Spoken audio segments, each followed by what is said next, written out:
Okay, from our studios this week in Orlando and Tampa, we're both in Florida still. This is Green Tag Theme Park in 30. I'm Philip. He is Scott Swenson of Scott Swenson Creative Development. On Green Tag, we look at the top news each week and discuss why it matters to business professionals in the theme park space. And this week, it was the opening of the largest Halloween event in the world, Halloween Horror Nights in Orlando. And we're going to talk about it because I visited and Scott did not. But so pretty much par for the course.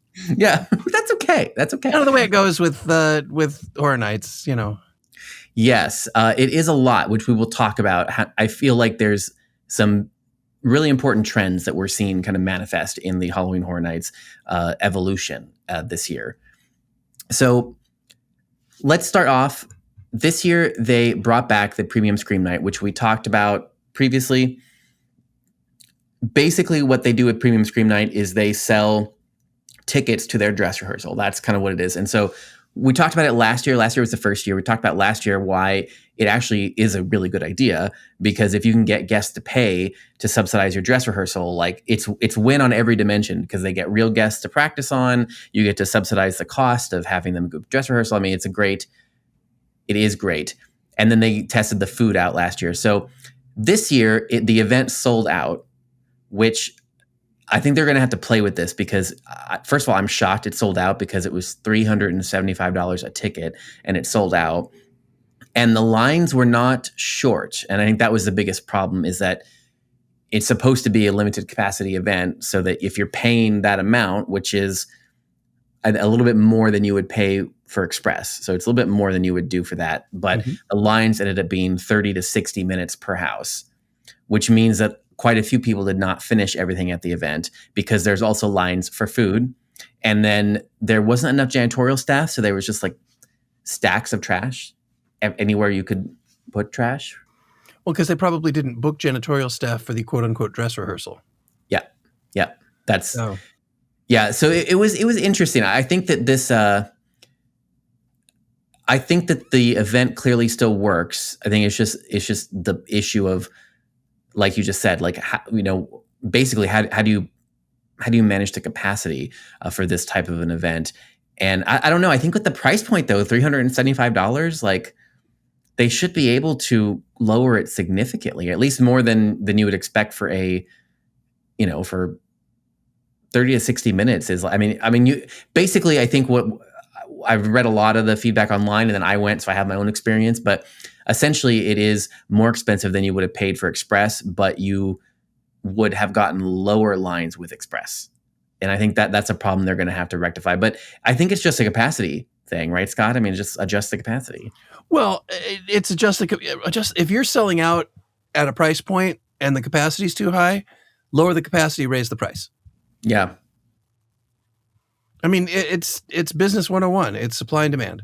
So if you want to continue the fact that you are selling what is believed to be an exclusive experience that will make it so you don't have to wait in queues as long, or you don't have to, then raise the price. I mean, obviously there's very little price aversion. They're just, they're buying the tickets at, 300 plus, take it to 450 and take another, and then do the math, and figure out how you can, if you do that, look at your capacity, reduce it so that you still make the exact same amount of money when you sell out. And notice I didn't say if, I said when. Yeah. Plus there's enough people that with Horror Nights, it's not even just, I want to be there with short lines. With many, many people, and I would guess the vast majority of people who are there, they just want to be there first. So It's like, I want to see it first. If you were a park, or you were looking at advising somebody else on trying to do an event like this, like how would you format it? Because I think part of the problem is that it is maybe part of the problem. I don't know. I mean, honestly, like we hear there's so much about the spending power and the economy and all this. I'm just like, I was actually shocked that it sold out at that price point. But then I think it's what we talked about a little bit with the Disney effect. of kind of like, well, it's the brand is so strong and the fan base is so strong that they're able to push it. But then that creates, I think, this illusion where like you can't really, I'm not sure it's going to work for other locations or for other people. So if you were, if a smaller operator, somebody listening, like a smaller operator was like, oh, I could do, like, I mean, how would you, because I think I would tell them it's going to have to be a much different price packaging or different experience or something. Because I'm not I think that the Horror Nights brand is doing heavy lifting in this thing. Well, they're also, I think, an anomaly. I mean, Yes. The way you started this out is like, the biggest, grandest, most amazing haunted attraction in the world, and it's good. But there are people who believe that it is the biggest, most amazing haunted attraction in the world. So they're gonna. It's a strange anomaly. There are people who have drank so much of the Kool-Aid for Halloween Horror Nights that they will spend it, obviously, and it's it just sells. It just sells. Sold out. But for smaller attractions that don't quite have the clout or the history of Halloween Horror Nights, and a couple of things that we played around with at Busch that I think still have merit, still have legs, and I think you could do it as a pre-event or a kickoff event. Yes, I do think you have to adjust the price point, because you're not going to get $300-400 a person if you don't have the clout or the IPs that Universal is putting out there. But you might include things like a do your dress rehearsal, because that's the real point in doing it. Do your dress rehearsal, and then perhaps set up feedback sessions with some of the creative team, so that you can continue to do that win-win scenario where the guest gets to meet the person, gets to meet some of the staff or some of the team that put the houses together, and the people who put the houses together get direct feedback. So, perhaps that's something that has very little investment, and because quite honestly, your creative team is probably going to be there anyway. So you might as well say, okay, for an hour, they're going to go do a panel or a presentation or even just a Q&A with some of the folks. And then another option, of course, is to, I strongly suggest that you do have a food element, have a food component, because it's not just dress rehearsal for the actors, it's also dress rehearsal for if you're doing anything new in a culinary standpoint. And then one of the things that I would throw out there, and you'd have to, value engineer it and do the ROI on it, but one of the things I would suggest is, if you're a smaller company and you don't have the clout to just sell out at a ridiculously high price point, perhaps if you do this, then you have a ticket to come back on a Thursday night or a Wednesday night or an off night. Yeah. So not only do you get to be there first and you spend $500 or $300 or whatever, but you're actually buying that night and then one other off night, whether that's a Thursday or a Sunday or a Wednesday or a Monday, however your park runs. And then it encourages them to become marketers for your event, and they'll bring back somebody because they don't have to pay for it. Yeah, that's true. Yeah, I think I would really adjust the pricing quite significantly, because I think in this case, it's about 4 times the ticket price. Yeah, and again, they can do that. They can do that because they're Universal. So yeah, I would say at a smaller operator, you could get nowhere near that, but I think there's other benefits you could get, like Scott outlaid. Do twice the ticket price. Yes. Do twice the ticket price, include food, and give them a freebie to come back on an off night. Yeah, because I think the thing I saw, and I saw this a lot even with this event. I mean, there's a lot of people that were angry, that were like really.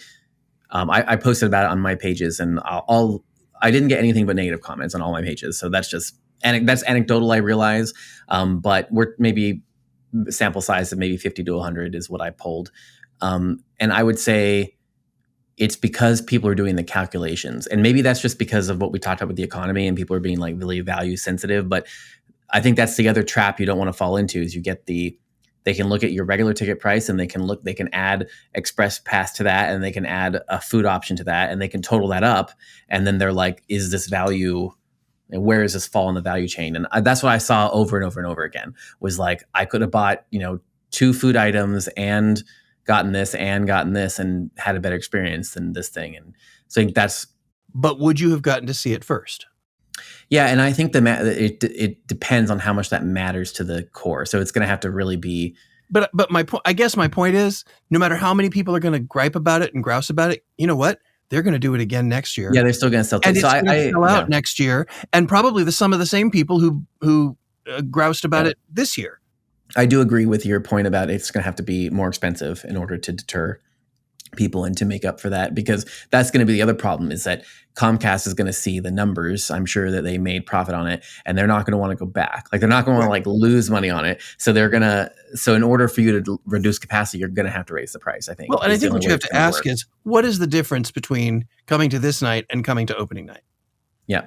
What is the uniqueness? What is is it reduced? Is it reduced crowds? Is it food is included? Is it a special souvenir something? Is it you get to come back? Or maybe, another option for smaller operators is to maybe do a sell an event pass that is good for the run of the show, whatever, but only people who have that event pass can get into the dress rehearsal night. Oh, yeah. So they actually so it's an added value. So it's added value for a full pass program. Because I know a lot of people who are, or a lot of organizations that are afraid to do a pass program for their Halloween event because they're saying, well, people don't come back and blah, blah, blah, blah, blah. And my argument back is, well, have you ever tried it? No, but it just won't work. Okay, well, you know what? Yeah. You're right. If you don't do it, it won't work. But that might just be another option to think about, is to, instead of selling it as a separate commodity, make it the pass member preview for your Halloween event. Make it just available to those people who buy the Halloween pass. Yeah, I don't know. Like that. Just another thought.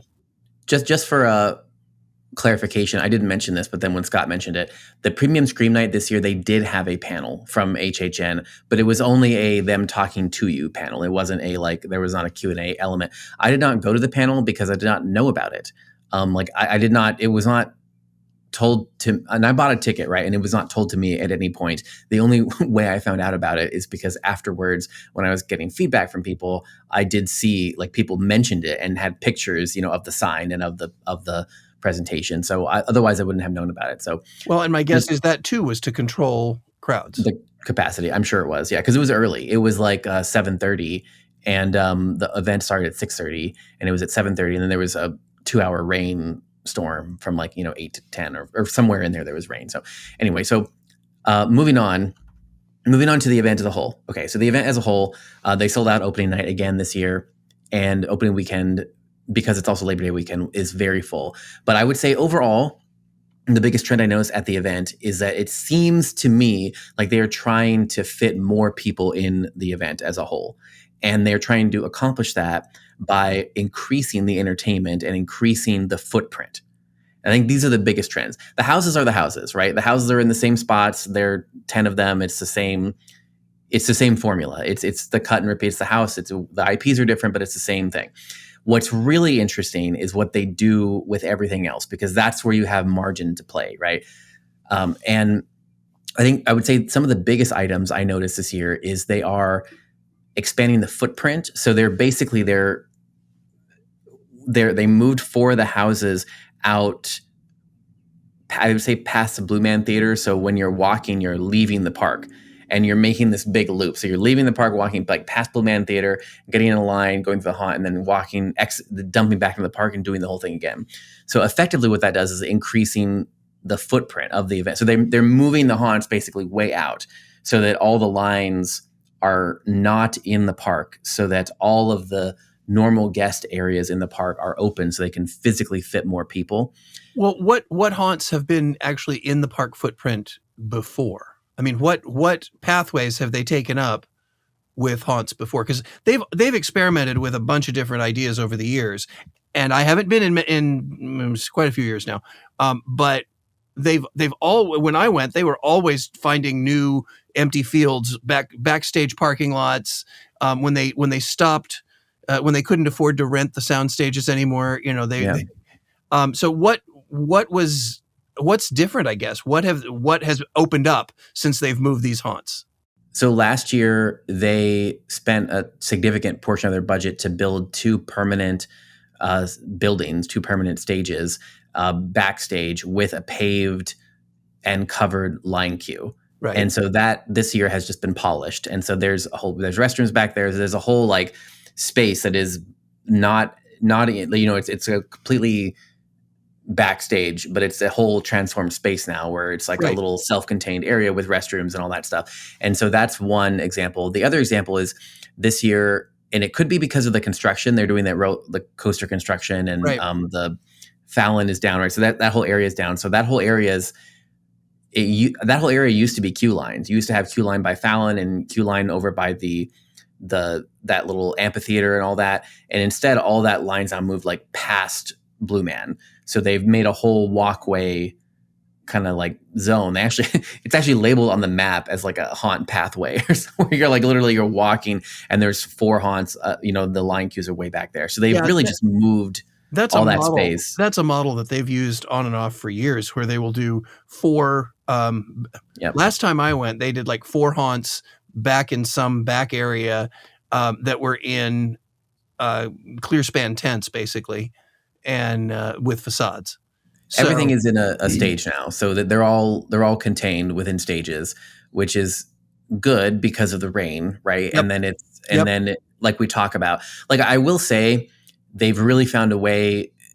The 2 houses they built last year in that self-contained area, it is one of the best examples of weatherproofing I've seen at a haunt event, because it's on a paved, drained area. It's covered. So like you could stand in that line in the middle of a rainstorm, and then you could go into the haunts. Everything will be fine. And that's the point, and they haven't done that for everything. A lot of but still overall what they're doing is, you used to line up relatively in the park-ish, and now there's no lines in the park. Everything is outside, and they are trying to make those lines more creature comforty. And then I think the creature comfort stuff is new. That is, they've never done that before, or at least they didn't do that back in my day. They didn't do it back in the day. But so I think that's super smart. And they're, again, like we always say, creature comfort. Yeah. And you can't blame the weather, because the weather's going to happen. Yeah, and it's hurricane season. Like that's always the thing, is like it's hurricane season when Halloween's trying to operate in these parks, and all the parks have to plan for it. And so I think all that infrastructure is very smart. The other big thing that they've been doing so now they're firing multiple shifts. So not only are they moving people out so you can fit more people in the get regular daytime guest areas, but then they're also firing the show. So the Nightmare Fuel is firing on a regular basis, and they also have Lagoon Show. So they have these 2 huge crowd sinks. So you have a lot of crowd management there. And then they've also expanded the scare zones and added like what they're calling live entertainment. So the scare zone expansion is interesting, because what it is like effectively, and now they're just leaving them up. So they're not taking anything down. Everything just stays up for daytime and nighttime. So no props from everything's just, but what they're doing is like, they're like little, I don't know how to describe them, but effectively, like they're not like set pieces. They're basically like miniature rooms kind of thing. So maybe it's like I don't even know dimensions. Maybe it's like they're like little rooms that they're set up. They're like little, just like miniature stages, right? But they're all over the scare zones, and then actors can walk into them and hide, and they have paddles in these areas. So they're like little mobile. It's like a deconstructed haunt. It's we used to call it a boo box. It's a place where an actor can be located, from a safety standpoint, somewhat protected, and exactly. Also can be hidden and part of the scenic. And I think these are significant-ish chunks. They're maybe like 10 feet by like 10 feet by like maybe 6 feet wide. So they're significant chunks, but then like you said, they allow for the actor to hide in there. And then they're also letting these characters do whatever they want. So they can like stay in the holes. They can go in and out of them. They can do whatever. They can manage their spaces, which is, I think, is better because it allows them to, the actors, to adapt to the guest flow and to do that. So they also have added, in the scare zone over by Men in Black area, they've added a full scenic piece. So there's like it's called the Cat Lady on Crooked Lane, and it's my favorite area, actually. I think that the story there is that's the best part of the event. Like it is, because when you first start walking down the lane, you see her little, like, you know, her sign, and then you see the trick-or-treaters.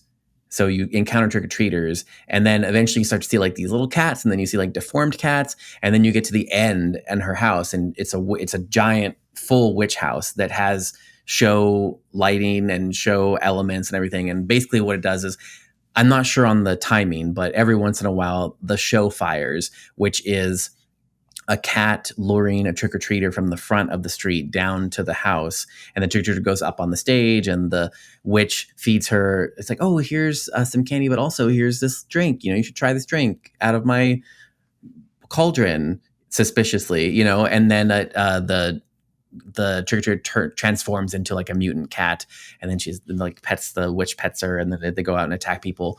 But it's just the scale of having this big scenic piece at the end, and having, again, something for the people to stay and queue for. And this is comparable to what we used to do at the entrance of Howl-O-Scream. You know, when we did the House of Vane runway, or the Twins, when they would, you know, bring guests up and murder them randomly throughout the course of the night. It was a place to. So we actually used it to pulse the crowd coming in, because we did it at the front. So if we get people to stop and watch for a hot second and then move on into the park, it kept a sort of rhythm. It wasn't just everybody gets in and runs to the haunt. Yeah. So I think that by using live entertainment as a crowd flow mechanism, I think that's great. I think it would be even better is if they could actually get them off the sidewalks and do some sort of crowd suck, so it pulls people out. That's the way to really raise your attendance. Well, I think that's part of the reason why they did it there at the Crooked Lane. So if you think about where Men in Black is, since that area, or not Men in Black, sorry, it's by ET. I said Men in Black, but it's not. It's in that little corner where ET is, and ET is down, and so it does allow people to like congregate in that little. Well, and when I was thinking Men in Black, I was thinking. You're right. Yeah, I said that wrong. I was thinking back at that corner there where you know you could. That's not a bad guest suck. The only problem is you're right next to the big theater. So. Yes, and so they do have it over there in the ET corner. Sorry, and so that it does allow people to stop and kind of form a little circle around, and then the Mel's die-in. So now outside Mel's, there's zombies on roller skates, and they have a stage where they can do a stage show there. And then they added a little dance area as well over by where